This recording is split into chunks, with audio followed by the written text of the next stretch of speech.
How to repair an LED bulb with just a pencil. Be a part of our channel by clicking on that subscribe button so that you'll be notified if there's an upcoming video. So due to high voltage or even low voltage, sometimes the LED bulb might get damaged. Sometimes it might be the LED or sometimes it might be the LED power supply. So how can we detect a faulty LED? So guys, these LEDs are being connected in series. So if one is faulty, the others will not turn on. So all we need to do is take out the damaged LED and then bridge the connection. So how do we find a faulty LED? So when an SMD LED gets damaged, you're gonna find a dark spot on it. So all you need to do is search carefully and find the one with the dark spot. So when you have found it, carefully take it out with your tweezer or a sharp object. And so now we're gonna bridge the two connections.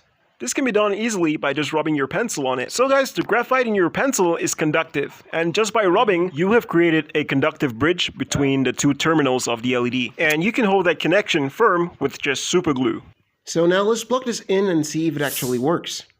And so guys, as you can see, the bulb still works. And you can go ahead and reuse this. And so guys, don't forget to be a part of our channel by clicking on that subscribe button.